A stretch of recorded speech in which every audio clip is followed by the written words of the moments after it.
이번 시간에는 마태복음 24장을 중심으로 해서 예수님께서 자기 제자들에게 가르쳐 주신 마지막 때 일에 대해서 살펴보도록 하겠습니다. 자, 마태복음 24장 이 장을 가리켜서 올리브산 담화라고 합니다.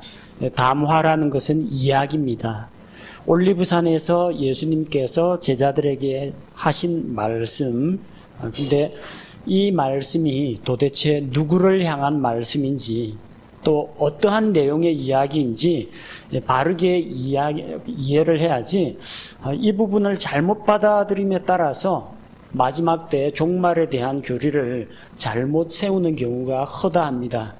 마태복음 25장뿐만 아니라 마태복음 24장도 우리가 주의 깊게 공부해야 될 부분입니다.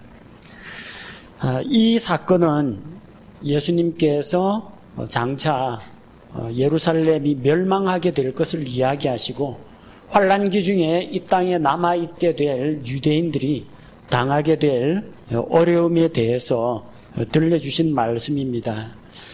이 이야기가 나오게 된 배경을 살펴보면 예수님께서 십자가에 달리시기 바로 며칠 전입니다. 예수님의 제자들은 예루살렘 성전을 방문해서 그 성전의 화려한 것과 그 아름다운 모습들을 예수님에게 보여주면서 칭찬을 아끼지 않습니다. 이 성전이라는 것은 헤롯 성전을 이야기합니다. 처음에 솔로몬이 지은 그 성전은 느부갓네살이 바빌론 왕이 쳐들어와서 다 회파시켜 버렸죠. 바빌론 포로 생활을 마치고 돌아와 보니까 성전이 다 불타 없어지고 예루살렘 성벽은 다 무너졌습니다. 그래서 에스라와 느헤미야 또 스룹바벨과 여호수아 이런 사람들이 힘을 합쳐가지고 주의 성전을 다시 복원을 합니다. 그게 스룹바벨 성전이에요. 스룹바벨 성전은 솔로몬의 성전에 비해서 형편없이 초라하고 보잘것없었습니다. 그런데 로마가 이스라엘을 통치하기 위해서 에돔 사람인 헤롯을 갈릴리 지방을 다스리는 그 분봉왕으로 사분 영주로 세웠습니다. 자, 헤롯은 여러 가지 건축물들을 많이 세웠고 유대인들의 환심을 얻기 위해서 예루살렘 성전을 증축 보수를 했습니다. 그게 헤롯 대성전입니다. 요한복음에 보니까 이 성전을 지은 것이 예수님께서 공생애를 시작하실 그 무렵에 이 성전을 짓는데 46년이 걸렸다고 했습니다. 그리고 그때 당시만 하더라도 성전이 계속 지어져 가는 그런 과정에 있었습니다. 예수님 공생애 시작할 때 지은 지 46년이고요. 예수님께서 십자가에 달려 돌아가시고 그 이후에도 계속 증축 보수가 계속이 되었습니다. 그러다가 결국 AD 70년경에 파괴가 되죠. 헤롯은 온갖 아름다운 것들로 여러 성전 주변에 있는 부속 건물들을 짓고 화려하게 성전을 쌓아 올렸습니다. 자, 그런데 예수님께서는 이 성전이 파괴될 것을 예고를 하셨습니다. 발단은 어디부터 시작돼요? 예루살렘 성전부터 시작됩니다. 자, 누구 이야기예요? 신약 교회는 성전이 없습니다. 예배당은 있어도 성전은 없습니다. 이 성전이라고 하는 것은 예루살렘 성전, 성전에서 섬기는 유대인들을 대상으로 한 것임을 알 수가 있습니다. 그분의 제자들이 주님께 나왔습니다. 이 제자들 가운데 그리스도인은 한 명도 없습니다. 이 당시 이 사람들은 그리스도인이 아닙니다. 예수님의 피로 구속받은 자들이 아니고요. 예수님의 유대인 제자들입니다. 따라서 지금 이 내용은 그리스도인들에게 하신 말씀이 아니라는 겁니다. 유대인 제자들에게 하시는 말씀입니다. 제자들은 그 성전 건물을 자랑하지만 예수님께서는 이 성전 건물이 돌 하나도 다른 돌 위에 남지 않고 다 무너질 것이라고 했습니다. 그리고 이 예언의 말씀은 AD 70년, AD 68년부터 로마와 유대인들 사이에 전쟁이 벌어집니다. 로마로부터의 독립, 해방 전쟁이 일어나는데 결국 이스라엘의 패배로 끝나죠. AD 70년경 로마 장군 디도, 타이터스 이 사람이 나중에 로마 황제가 됩니다. 이 타이터스에 의해서 성전이 불타고 금이 녹아내립니다. 예루살렘 성전은 화려하게 치장을 하고 했기 때문에 금 장식들, 금 칠이 있는데 이 금이 녹아내려가지고 돌들 사이로 스며들고 하니까 이 장군이 금을 찾아내라고 합니다. 그리고 성전 벽돌 안에 보물이 숨겨져 있다, 그런 소문까지 퍼져가지고 전부 다 벽돌 하나씩 다 깨봅니다. 그 안에 혹시 금이나 나올까. 그리고 녹아내린 금들이 돌들 사이로 스며들기 때문에 그거 얻어내기 위해서 이 벽돌, 성전 벽돌들을 전부 다 가루로 만듭니다. 그 글자 그대로 돌 하나 위에 다른 돌도 첩 놓이지 않고 다 가루가 될 정도로 완전히 박살이 나버렸어요. 실제 문자적으로 그게 이루어졌습니다. 그걸 예수님께서는 미리 내다보고 말씀을 하신 겁니다. 예수님께서 돌 하나도 다른 돌 위에 남지 않고 다 무너질 것이라고 하니까 그분께서 예루살렘을 떠나서 이제 올리브산에 앉으셨을 때 제자들이 그분께 나와서 언제 이런 일이 일어난지 물어봅니다. 제자들의 질문이 두 가지죠.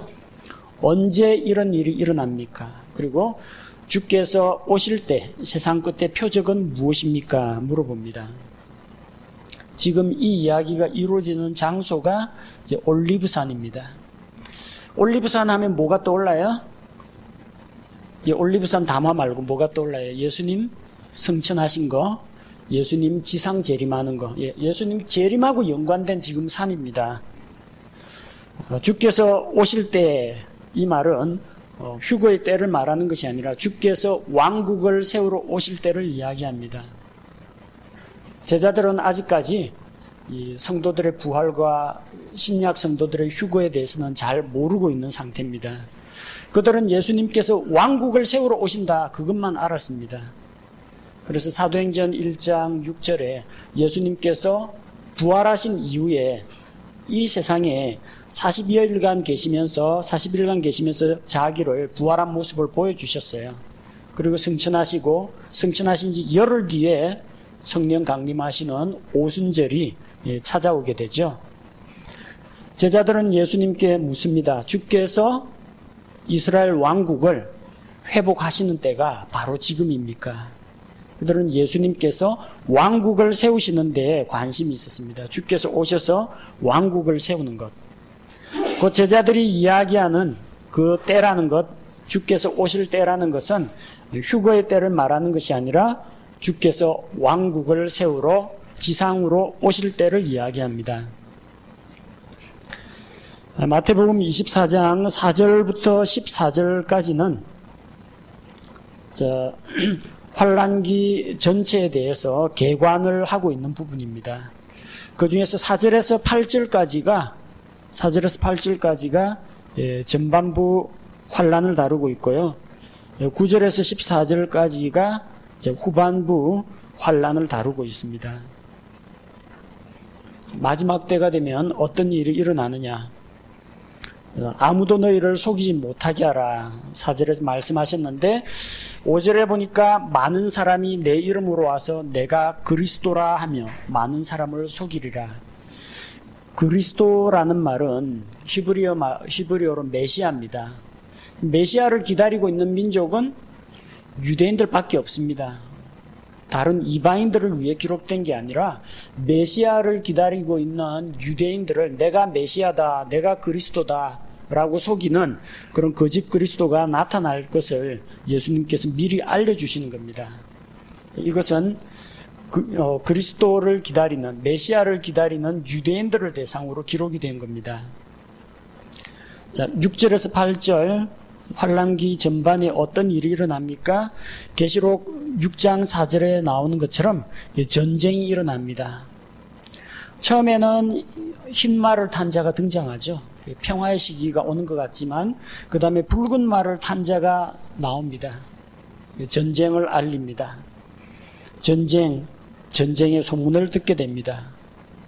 이런 일이 일어나야 하지만 이거는 시작에 불과합니다. 아직 끝은 아닙니다. 또 어떤 일이 일어나느냐? 자, 기근이 일어납니다. 기근과 역병과 지진이 일어날 것이라고 했는데 기근은 검은색 말을 탄 자가 나타나면서 식량이 부족해져 가지고 사람들이 곡식을, 남자가 하루 일해가지고 겨우 그날 먹을 양식을 얻게 되는 그런 때가 옵니다. 우리가 요한계시록 6장에서 기근이 나타날 것과, 그리고 역병과 지진이나 이런 것들, 전염병과 지진이 일어날 것을 예수님께서도 말씀하셨습니다. 그런데 이 모든 것은 고통의 시작입니다. 환난기 시작 단계이지 그게 끝이 아니라는 겁니다. 자, 여기에서는 마지막 날들에 있을 이 전 세계적인 그런 재앙들, 전 세계 전쟁과 기근과 지진과 이런 것들이 일어난다라고 했지, 여기 어디에도 교회가 언급된 부분은 없습니다. 그 다음 고통의 시작이니라 한 다음에 9절부터 14절까지가 환난기 후반부에 대한 계관입니다. 특별히 유대인들이 겪게 될 그런 어려움에 대해서 기록하고 있어요. 자, 9절, 그때 그들이 너희를 넘겨준다. 너희가 누굽니까? 유대인들을 말합니다. 지금 유대인 제자들한테 하고 있는 이야기죠. 넘겨주어 고통을 받게 하고 너희가 내 이름으로 인해 모든 민족들에게 미움을 받으리라. 성경에 a nation이라고 해서 민족이라고 나올 때는 이스라엘 민족을 이야기합니다. 그런데 민족들이라고 할 때는 이방 민족들을 이야기합니다. 자, 이 민족들이, 이방인들이 유대인들을 대적하는 때가 온다는 겁니다. 언제요? 적그리스도와 이스라엘 사이에서 맺은 언약이 깨어졌을 때, 그때 적그리스도가 이스라엘 박해 정책을 펼치게 됩니다. 자, 그래서 자기에게 경배하기를 거부하는 유대인들을 미워하고 핍박하는 그런 일들이 일어납니다. 그때 적그리스도 치하에서 많은 사람이 실족하고 서로 배반하여 넘겨주며 서로 미워하는 일이 일어납니다. 적그리스도에게 경배하기를 거부하고 하나님의 백성끼리 모여가지고 같이 이렇게 공동생활을 하는 사람도 있는데 그들 가운데 배신자들이 나온다는 거예요. 우리가 이미 다니엘서를 통해서 한번 살펴본 내용입니다. 그때 적그리스도가 많은 사람을 부패하게 만들 것이라고 했습니다. 또 이 적그리스도에게 아첨함으로 말미암아 다스리는 권세를 받는 사람도 나옵니다. 유대인들 가운데에서도 실족하여 동료들을 팔아넘기는 자들이 있다는 겁니다. 저 사람이 적그리스도에게 경배하기를 거부한 사람입니다. 그런 사람들이 어디에 숨어 있습니다. 가르쳐주고 이렇게 배반하고 속이는 일들이 일어난다는 겁니다. 자, 11절, 많은 거짓 대언자가 일어나 많은 사람을 속이게 될 것이다. 그리고 12절에 불법이 성행하고 사람들의 사랑이 식게 된다고 했습니다. 물론 지금도 불법의 신비가 역사하고 있습니다. 불법의 신비가 일하고 있지만 현재는 신약 교회가 그걸 가로막고 있죠. 길에서 가로막고 있는데 신약 교회가 이제 길에서 치워지면, 곧 교회가 휴거가 되고 나면 불법의 신비가 본격적으로 활동을 하게 될 겁니다. 교회가 휴거된 이후에는 정말 불법이 성행하고 많은 사람들의 사랑이 식어버리는 그런 때가 온다는 겁니다. 자, 13절, 그러나 끝까지 견디는 자 곧 그는 구원을 받으리라. 끝까지. 끝이라는 것은 개인의 인생의 종말을 말하는 게 아닙니다. 끝까지 견디라고 하니까 내가 예수님을 믿었는데 죽을 때까지 죽도록 충성해야 된다. 그 끝을 말하는 게 아닙니다. 끝이라는 것은 어떤 사건의 시작부터 마지막까지를 이야기합니다. 시작이 어디입니까? 7절에 나왔죠. 이 모든 것은 고통의 시작이니라. 고통의 시작부터 마지막은 언제까지입니까? 지금 이 세상의 끝을 말합니다. 개인의 종말이 아니라 14절에 나오는 것처럼 왕국의 복음이 모든 민족에게 증언되기 위해 온 세상에 선포되리니 그제야 끝이 오리라. 환난기 시작부터 환난기 마지막까지를 견디라는 이야기지, 살아있는 동안에 죽도록 충성하고 최선을 다하라, 그런 이야기가 아닙니다. 자, 환란기에 들어간 유대인들 가운데에서 끝까지 견뎌라, 끝까지 견뎌야 구원을 얻는다고 했습니다. 그럼 이 구원은 참고 견디고 인내하면 천국 간다, 그런 이야기가 아니고요, 죄로부터 구원받는 이야기가 아닙니다. 우리 지난 시간에 요한계시록 다루면서 두 가지 구원에 대해서 이야기했습니다. 하나님의 은혜로 예수 그리스도의 믿음을 통해서 죄로부터 구원을 받아서 하늘에 들어가는 그 구원이 있고, 참고 견뎌서 죽음으로부터 구출되어서 몸을 입고 지상 왕국에 들어가는 구원이 있습니다. 지금 환란기 유대인들에게 이야기하고 있는 것은 환란기 가운데 적그리스도의 핍박과 박해와 유혹을 피하고 숨고 도망치고 참고 견뎌서 죽음으로부터 구원받아서 지상 왕국에, 천년 왕국에 들어가라는 이야기입니다. 자, 14절에 왕국의 이 복음이 모든 민족들에게 증언되기 위해 온 세상에 선포되면 그제야 끝이 온다고 했습니다. 이 구절을 잘못 해석을 해서 대부분의 선교단체에서 뭘 가르치느냐, 예수님이 오기로 했는데 왜 안 오느냐, 아직까지 복음을 못 들은 민족이 너무 많다는 거예요. 저 아프리카, 아마존, 필리핀 오지, 이런데 미전도 종족에게 복음을 다 전파하면은 그제서야 예수님이 오신다는 겁니다. 그래서 우리는 예수님의 재림을 사모하기 때문에 땅 끝까지 이르러 마지막에는 이스라엘 땅, 아랍권 여기까지 복음을 전해야 그제서야 예수님이 오신다, 오셔가지고 지상왕국을 만드신다, 이런 걸 가르칩니다. 근데 잘 읽어야 됩니다. 여기 복음이 어떤 복음이라고 되어 있어요? 은혜의 복음이에요. 왕국의 이 복음, 왕국 복음입니다. 지금 우리가 전파하는, 신약교회가 전파하는 복음은 은혜의 복음입니다. 은혜의 복음은 무엇입니까? 예수 그리스도께서 사람들의 죄를 대신해서 십자가에서 대신 피 흘려 죽으시고 구속을 완성하시고 부활하심으로 말미암아 누구든지 예수 그리스도를 믿고 영접하면은 구원받을 수 있다. 이게 은혜의 복음입니다. 여기 환란기 때 전하는 그 복음은 은혜의 복음이 아니라 왕국 복음입니다. 적 그리스도가 지금 왕노릇하면서 온 세상을 통치하고 있지만 왕이신 예수 그리스도께서 지상 재림하셔서 적 그리스도의 왕국을 다 무너뜨리고 그분께서 다스리시는, 공평과 정의로 다스리시는 천년 왕국, 지상 왕국을 세우실 것이다. 그런 복음이 전파된다는 겁니다. 왕국 복음입니다. 땅끝까지 지금 예수 그리스도의 복음을 전해서 모든 사람들이 복음이 전파가 되고 또 구원받는 숫자가 그렇게 늘어나면 예수님이 다시 오신다는 그런 이야기가 아닙니다. 자, 이거는 신약교회와 관련되어 있는 것이 아니라 왕국 복음은 원래 누구에게 주어졌어요? 유대인들에게 주어졌습니다. 회개하라, 하늘의 왕국이 가까이 왔느니라. 침례자 요한도, 예수님도, 예수님의 제자도 왕국의 복음을 선포했습니다. 그런데 유대인들이 왕과 왕국을 인정하지 않았습니다. 자기들의 왕으로 오신 예수 그리스도를 왕으로 인정하지 않고 메시아 왕국을 하나님이 주신다고 했지만 그 왕국을 받아들이지 않았기 때문에 현재 왕국이 연기되어 있습니다. 그러나 주께서 다시 오심으로 말미암아 이 땅에 그분의 왕국을 세우십니다.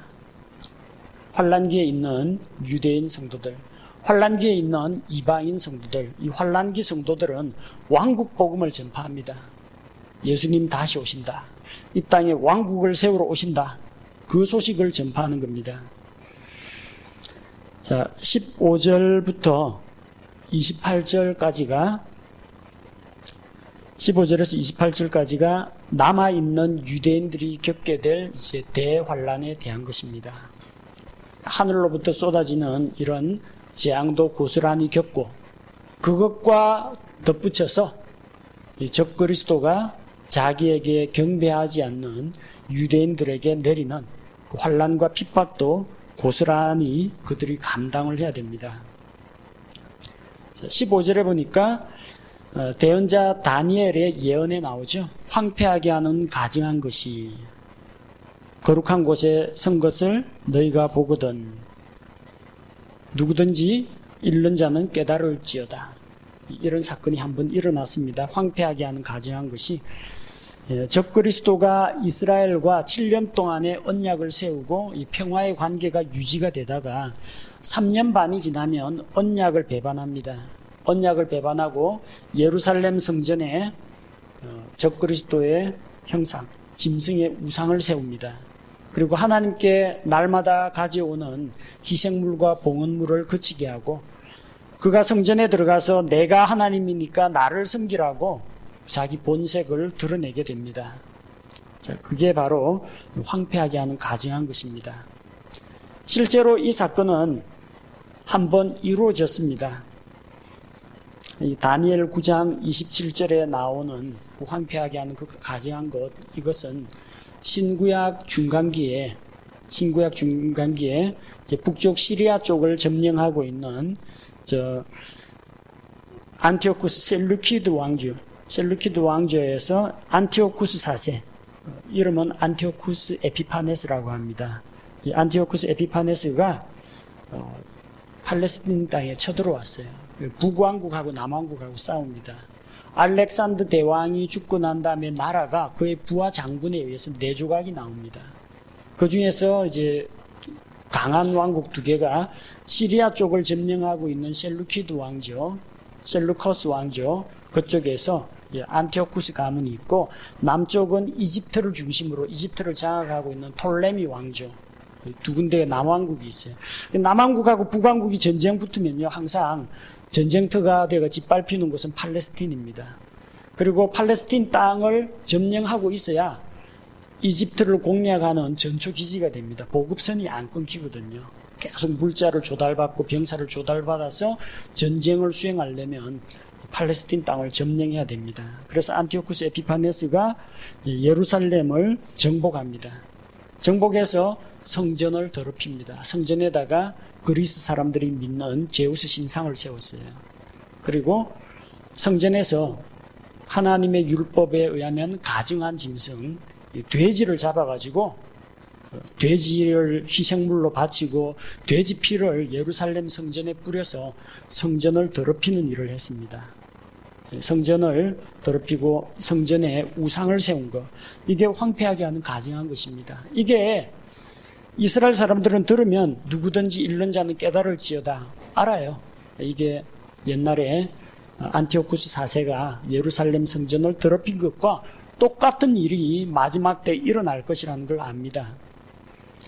자, 그리고 대언자 다니엘을 통해 말씀하신 바, 대언자 다니엘 어느 나라 사람이에요? 이스라엘 사람입니다. 다니엘이 뭘 대언했습니까? 다니엘 12장 1절. 다니엘의 민족, 이스라엘 민족이 겪을 고난에 대해서 다니엘 12장 1절에서 이야기하고 있어요. 마태복음 24장에서 이야기하는 이런 고난은 누구 이야기예요? 신약교회의 이야기가 아니고 내 민족, 다니엘의 민족, 유대 민족에 대한 이야기라는 겁니다. 자, 우리 신약교회에다가 이걸 함부로 갖다 적용해서는 안 된다는 겁니다. 그 이하에 나오는 내용들이 전부 다 이스라엘에게 해당되는 내용입니다. 16절, 그때 유대에 있는 자들은 산들로 도망할지어다. 어디에 있는 자? 유대에 있는 자. 유대라는 것은 이스라엘의 네 번째 아들인 유다라는 그 이름에서 온 것입니다. 그 이름에서 나온 지명입니다. 유대 땅에 있는 사람들은 다 유대인들이죠. 그곳에 살고 있는 사람들. 서울에 있는 사람들은 어디로 피난가라, 부산에 있는 사람은 어디로 피난가라, 그런 언급이 일체 없습니다. 뉴욕에 있는 사람은, 워싱턴에 있는 사람은, 파리에 있는 사람들은 도망가라, 그런 내용이 없어요. 지금 누구 이야기예요? 환란기 후반부에 적그리스도로부터 핍박을 받는 사람은 신약교회 성도가 아닙니다. 적그리스도에게 경배하기를 거부하는 유대인들이 핍박을 겪게 됩니다. 그래서 유대에 있는 자들에게 지금 이야기하는 겁니다. 교회 성도가 아닙니다. 자, 17절, 지붕에 있는 자는 자기 집에서 무엇을 취하려고 내려가지 말며. 우리나라 지붕은 기와집이나 초가집이나 이런 거 지금 경사가 져 있죠. 슬레이트 지붕 같은 거. 물론 요즘 평평하게 만든 그런 지붕들도 있는데 이스라엘의 지붕이 평평합니다. 그래서 저녁에 해가 떨어지고 나면 그 지붕 위에서 손님 맞아가지고 접대하고 이야기 나누고 그럽니다. 또 지붕이 평평하기 때문에 지붕 위에 곡식 같은 거 널어두기도 하고요. 지붕 뜯어내가지고 아래쪽으로 마비병 걸린 환자 달아내리는 이야기 있죠. 그런 식의 구조입니다. 그때 지붕에 있는 자, 왜 사람이 지붕에 올라가느냐. 서양 사람들, 그리고 우리 한국 사람들 이해를 못합니다. 근데 이스라엘 사람들은 이게 무슨 말인지 압니다. 지붕에서 일을 하거나 지붕에서 휴식을 취하고 있는 자, 그런 사람들은 도망가라는 겁니다. 집에서 무엇을 가질러 뭘 챙겨가겠다는 생각하지 말고 몸만 피하라는 겁니다. 들에 있는 자들 마찬가지. 들에 있는 자는 옷을 가지러 되돌아가지 말라고 했습니다. 뒤돌아보지 말고 도망가라는 이야기입니다. 자, 20절에 그러나 너희의 도피하는 일이 겨울이나 안식일에 일어나지 않도록 너희는 기도하라. 왜 겨울에 그 날이 닥치지 않도록 하라고 하느냐? 이거는 예수님께서 전 세계에 있는 신약교회 성도들에 대해 하시는 말씀이 아니라 요 북반구 쪽에 있는 이스라엘 사람들에게 한정지어서 이야기하는 겁니다. 이스라엘이나 우리나라가 겨울이면요, 저 오스트레일리아 그쪽은 한여름입니다. 한쪽만 지금 이야기하고 있는 거예요. 남반구, 북반구 중에서 북반구에 속해 있는 유대 땅에 있는 사람들, 특히 그 겨울이라는 것이 저기 미국에 있는 플로리다주 같은 겨울에도 따뜻해요. 적도에 있는 사람들, 겨울에도 거기는 날이 그리 춥지 않습니다. 그런데 겨울에 추운 날에 임하지 않도록 하라는 것은 이스라엘의 겨울이 날씨가 극히 혹독하고 춥기 때문에 그렇습니다. 전 세계 사람들을 대상으로 한 게 아니라 이스라엘 사람들에 대한 이야기입니다. 또 그날이 안식일에 일어나지 않도록 기도하라고 했습니다. 안식일 되면 도망가기 힘든 사람이 누구예요? 토요 안식일 도망가기 힘든 사람. 신약교회 성도들은 관계없습니다. 물론 그 당시에 남아있지도 않겠지만, 왜냐하면 우리는 안식일을 안 지키기 때문에. 안식일을 지키고 있는 유대인들은 그날이 되면 도망가는 데 제한을 받습니다. 그들은 안식일에 가기에 알맞은 길이라고 해서 몇 킬로미터 이상을 벗어나면 율법을 어기게 됩니다. 그러다 도망가다가 잡힌다고요. 안식일이라서 도망 못 가기 때문에 안식일날 유대인 체포령 내리면 도망도 못 가고 다 잡힙니다. 그래서 그날이 안식일에 임하지 않도록 구하라는 겁니다. 안식일을 지키는 민족은 유대민족밖에 없습니다. 자, 21절에 그때 큰 환란이 있으리니, Great Tribulation, 큰 환란. 그래서 대환란이란 말이 여기서 나옵니다. 대환란이라는 게 전반기보다 환란기가 더 무섭고 고난이 더 심하다는 의미가 아니라 특별히 유대민족이 겪게 될 그 환란 때문에 대환란, Great Tribulation이라고 합니다. 큰 환란의 때라고 했는데 이거는 예레미야 30장 7절 말씀과 같이 이 세상이 이스라엘 민족이 생긴 이래로 일찍이 없었던 큰 환란을 그들이 겪게 된다고 했는데 그 때를 가리켜서 야곱의 고난의 때라고 부릅니다. 야곱의 고난의 때. 야곱의 다른 이름이 무엇입니까? 이스라엘이죠. 이스라엘의 고난의 때입니다. 교회 성도들의 고난의 때가 아닙니다. 이거는 이스라엘 민족에 대한 이야기를 하고 있습니다. 그러니까 이걸 신약교회에 적용해가지고 우리가 겨울날에, 주일날에 혹시 그런 마지막 환란기가 임하면 안 된다. 우리하고 연관지어 생각하면 안 된다는 겁니다. 이거는 유대인들 대상으로 지금 이야기하고 있습니다.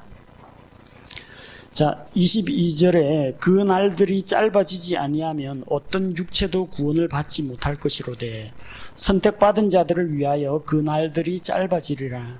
그 날들이 짧아진다라고 했는데요. 이 날이라는 말, 이 day라는 말은 날이 저물어 간다 할 때는 낮 시간을 이야기합니다.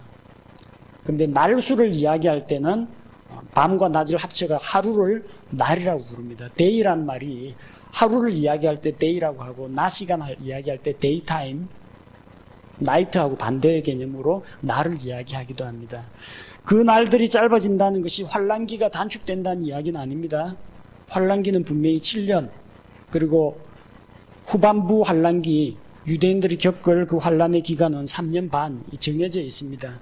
환란의 기간이 단축된다는 것이 아니라 날들이 짧아진다는 것은 천체 이상이 생겨가지고 낮의 길이가 짧아진다는 걸 이야기합니다.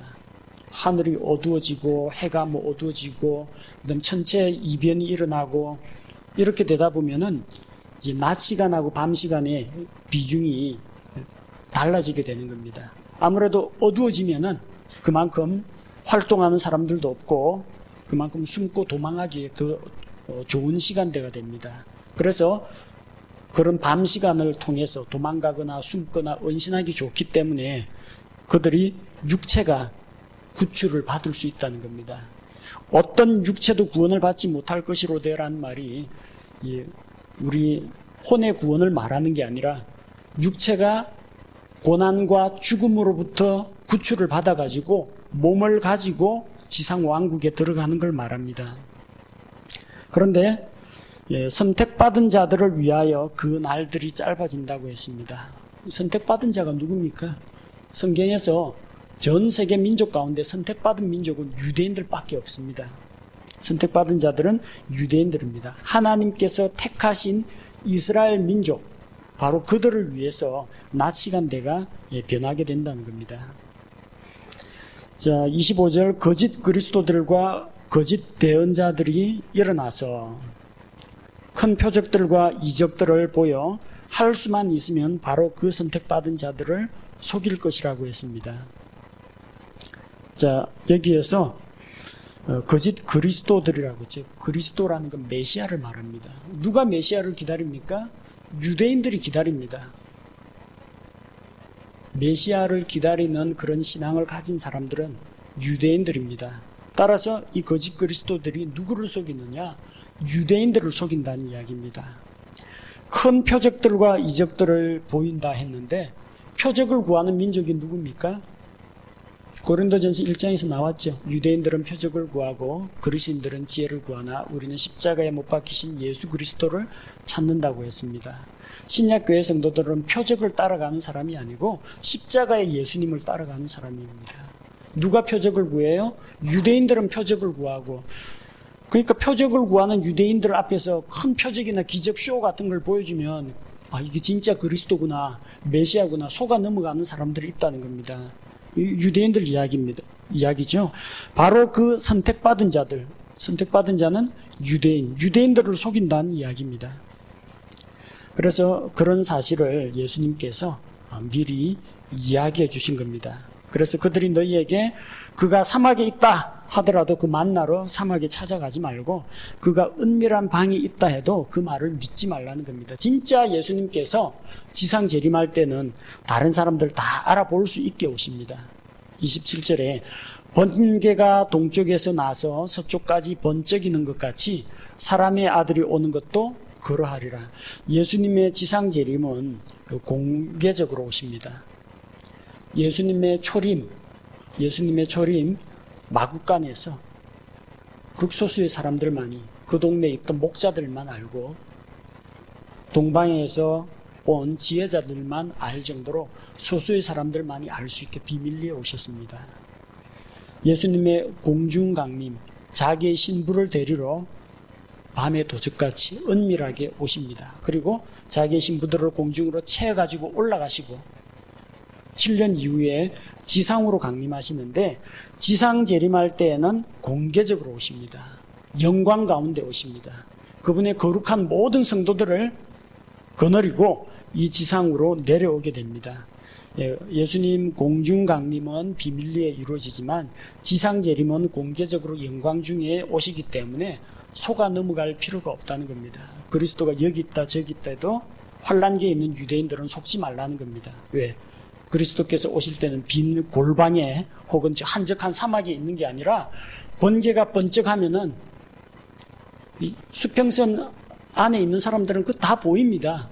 그것처럼 공개적으로 모든 사람이 알아볼 수 있도록 오신다는 겁니다. 사람의 아들이 지상 재림할 때는 알 수 있게 오신다는 겁니다. 28절, 또 어디든지 사체가 있으면 거기로 독수리들이 함께 모여들리라. 사람의 아들이 지상 재림할 때 어떤 일이 일어납니까? 그분의 입에서 나오는 날카로운 칼에 의해 가지고 적 그리스도와 그에 속한 군대가 다 죽임을 당합니다. 그리고 그들의 시체는 공중을 날아다니는 육식성 새들이 말과 말탄 자들과 왕과 그 군대를 다 쪼아먹게 됩니다. 아마겟돈 전쟁이 끝나고 나서 날짐승들이 시체를 처리하게 되는데, 지금 28절 말씀을 통해서 알 수 있는 것은 요때가 되면은 예수님 지상 재림 때가 가까이 왔다는 것을 알 수가 있죠. 자, 그러면 세상 끝에는 어떤 일들이 일어날 것인가? 이 말씀을 왜 주셨어요? 유대인 제자들이 세상 끝에 주님 다시 오실 때, 주님 지상 재림하실 때 어떤 일이 일어납니까? 이러한 일이 일어난다. 너희가 적그리스도에게 배반을 당해가지고 이방 민족들에게 미움을 받고 자기가 그리스도라고 속이는 자들이 나타나고 사람들이 동족을 팔아넘기고 배신하는 일들이 일어나고 큰 핍박이 일어나고 이런 것들을 쭉 가르쳐 주는 겁니다. 이런 일들이 오고 그거 이후에 그리스도께서 지상 재림한다는 것을 알려줍니다. 자, 세상 끝에 어떤 일이 일어나느냐? 29절, 그 날들의 환난 뒤에 즉시 해가 어두워지며 달이 자기 빛을 내지 아니하고 별들이 하늘에서 떨어지며 하늘들의 권능들이 흔들리리라. 자, 환난 뒤에 찾아올 천체의 변화를 이야기합니다. 크고 두려운 주의 날이 임할 때 요엘 2장 31절에 나오는 것과 같이 천체 이상이 생깁니다. 그리고 이렇게 해가 어두워지고 달이 핏빛으로 변하는 거, 그리고 요한계시록에서 봤죠. 6째 봉인을 떼실 때 그런 일이 일어납니다. 6째 봉인이면 아직까지 7 나팔도 있어야 되고 7 인도 있어야 되고 한참 많이 남았다 생각할지 모르는데, 요한계시록은 21가지 재앙이 아니라고 말씀드렸죠. 6째 봉인이라는 건 뭐예요? 마지막이라는 거예요. 이게 끝입니다. 7째 나팔 마지막입니다. 7째 금병 마지막을 이야기하는 거예요. 30절 31절에 보면, 자, 그때 사람의 아들의 표적이 하늘에 나타나고 그때 땅의 모든 지파가 애곡하며 사람의 아들이 권능과 큰 영광을 가지고 하늘의 구름들 가운데서 오는 것을 보리라. 가신 모습 그대로 다시 오신다고 했습니다. 사도행전 1장 8절에서 예수님께서 승천하실 때의 모습 기억하십니까? 사도행전 1장 9절에 보니까 이것들을 말씀하신 뒤에 그분께서 그들이 보는 동안 들려 올라가시니 구름이 그분을 받아들여 그들이 보지 못하게 하더라. 그런데 오실 때 11절에 너희를 떠나 하늘로 들려 올라가신 이 동일한 예수님께서는 너희가 그분께서 하늘로 들어가심을 본 그대로 오시리라 하니라. 역순으로 생각하면 됩니다. 올리브산에서 그분이 쭉 올라가시면서 구름들 가운데로 이제 모습을 감추신 것처럼 구름을 타고 구름들 가운데에서 그분께서 영광 가운데 오셔가지고 올리브산에 그분의 발이 닿을 때, 그때가 지상 재림의 때라는 겁니다. 자, 그분께서 그렇게 영광 가운데 모든 사람들이 볼 수 있도록 오십니다. 31절에 그가 큰 나팔 소리와 함께 자기 천사들을 보내리니 그들이 그의 선택받은 자들을 하늘 이 끝에서 저 끝까지 사방에서 함께 모으리라. 자, 여기 있는 큰 나팔 소리는 데살로니가전서 4장 16절 17절 나팔하고는 몇 년간의 시간 간격이 있어요? 몇 년간 시간 간격이 있어요? 7년 뒤에 일어나는 일입니다. 신약교회가 주께서 오련과 천사의 소리와 하나님의 나팔로 친히 하늘로부터 강림하실 때, 그 교회 휴거 이후에 7년 뒤에 예수님께서 지상 재림하실 때 또다시 나팔 소리가 들립니다. 그러니까 데살로니가전서 4장 16, 17절, 고린도전서 15장에 나오는 마지막 나팔 소리에 우리가 다 홀연히 변화된다는 그 나팔하고는 관계가 없습니다. 이 나팔 소리는 환란기 중에 울려 퍼질 7 나팔하고도 관계가 없습니다. 그 7 나팔은 나팔 불면 재앙이 떨어집니다. 근데 지금 이 나팔은 나팔을 불면 재앙이 떨어지는 게 아니라 소집을 합니다. 큰 나팔 소리와 함께 자기 천사들을 보내서 택함 받은 자들을 땅의 사방에서 함께 모은다고 했습니다. 나팔이 언제 사용되느냐? 민수기 10장 보면은 은나팔을 가지고 전쟁터 나갈 때 나팔을 불었고, 백성들을 소집할 때도 나팔을 불었습니다. 또 왕의 임재를 알릴 때, 왕으로 임명을 받으면은 사람들이 자기 옷을 벗어서 길바닥에 깔고 나팔을 불어서 왕이여 만세 하면서 이렇게 왕을 환영을 했습니다. 지금 이 나팔 소리는 백성을 소집하는 나팔입니다. 또한 왕이 임하신다, 왕을 맞을 준비를 하여라, 그런 선포하는 나팔입니다. 그리스도 공중 강림할 때 나팔이 아니라는 거. 자, 그 다음에 이런 일이 일어날 것이니까 32절에서 51절 대비하라는 겁니다. 깨어 믿음에 굳게 서서 예수님 오실 때 들림받을 준비하라, 그 이야기가 아니고, 환란기엔 이 땅에 남아있게 될 너희 유대인들아, 주님께서 지상 재림하실 그날을 기다리면서 깨어서 준비하라는 이야기입니다. 32절에 무화과 나무의 비유를 배우라고 했습니다.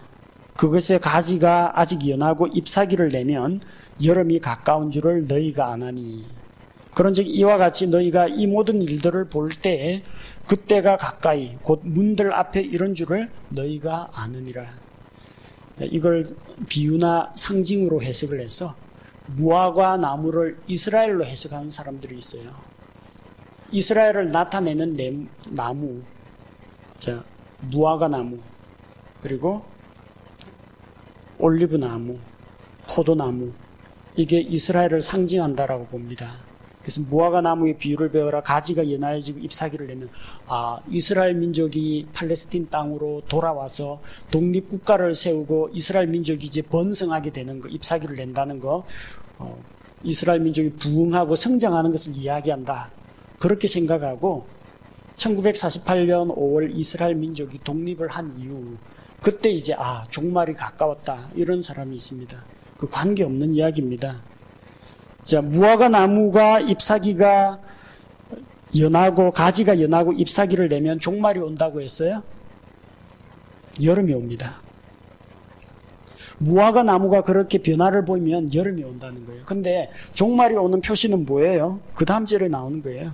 너희가 이 모든 일들을 볼 때에, 이 모든 일들을 보거든 그때가 가까이, 예수님의 지상 재림이 가까운 줄을 알라는 이야기입니다. 혼동하면 안 됩니다.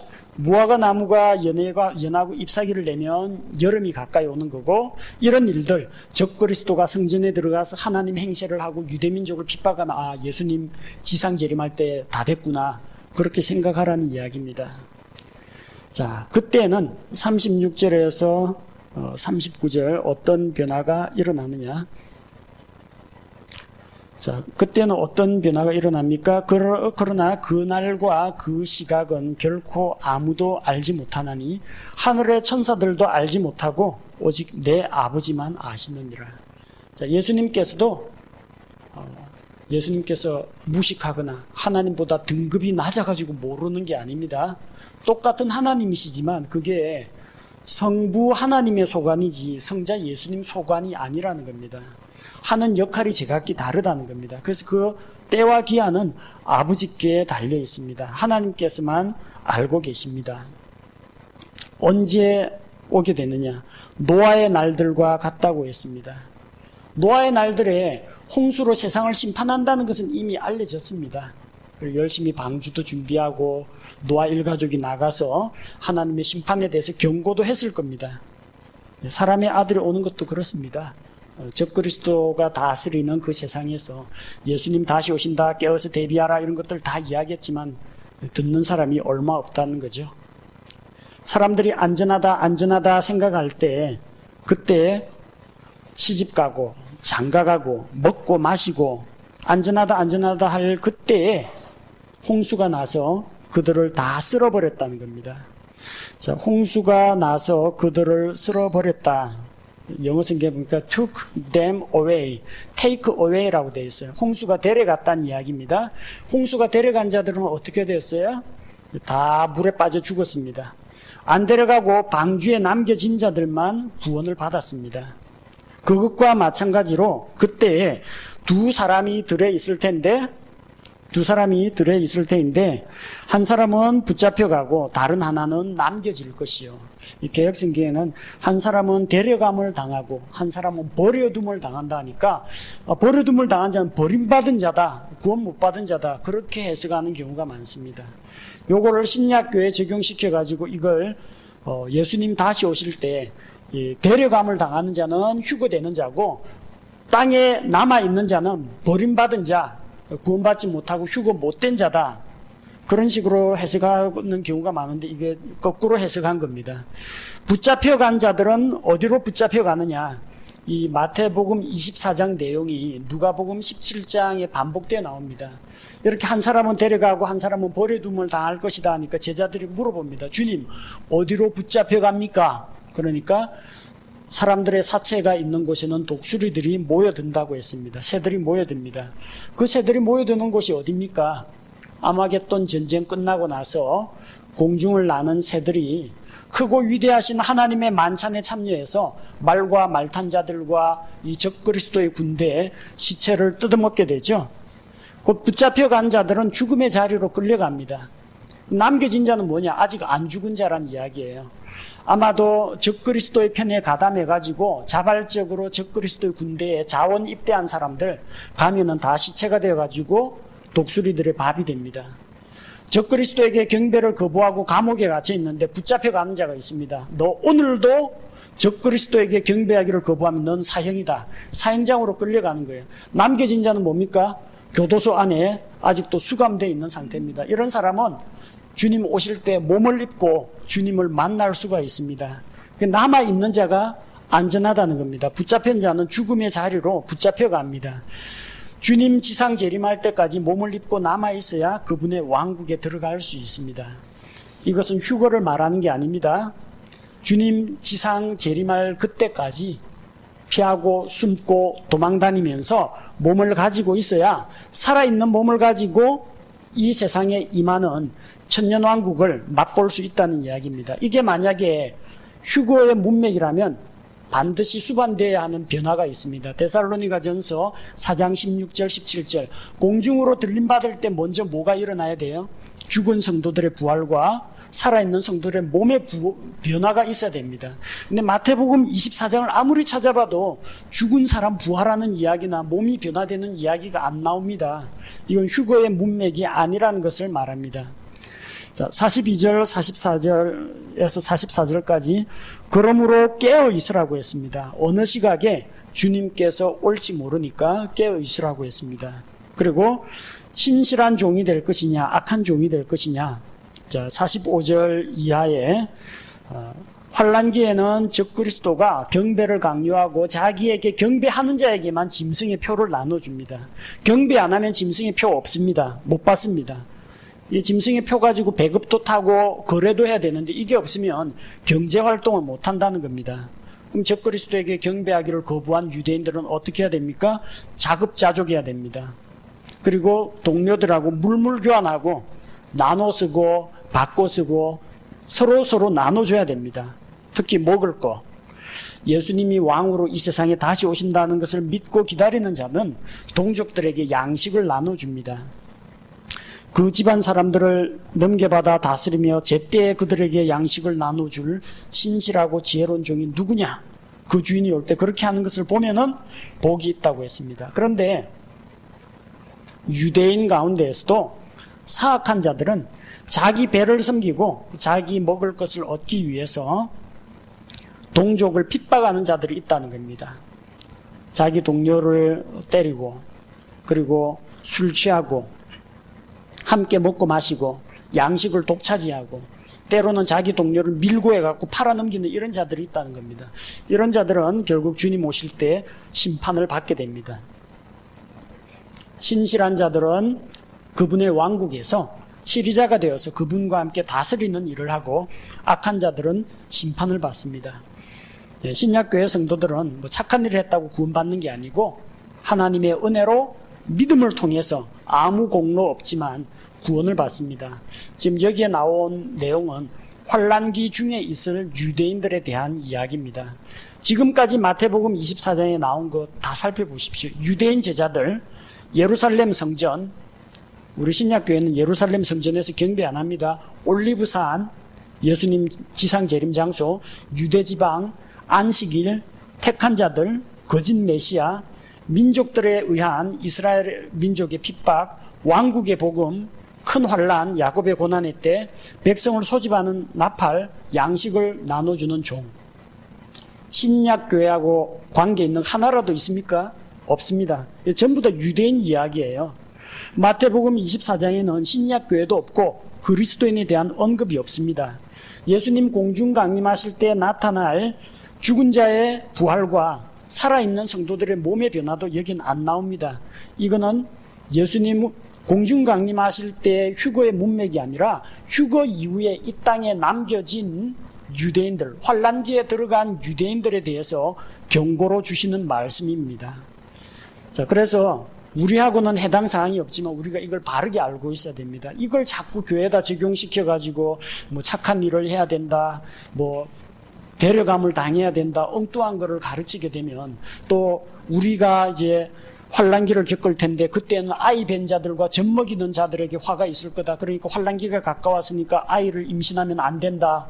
이런 이상한 걸 가르치면 안 된다는 겁니다. 이것 때문에 우리의 구원의 안전보장이 흔들리거나 내가 환난기에 들어가지 않을까 의심하고 불안해해서는 안 된다는 겁니다. 이거는 유대인들에게 주신 말씀이기 때문에, 신약교회에 주신 말씀이 아니기 때문에 우리가 성경을 바르게 나누어서 이해하는 그런 지혜가 필요합니다.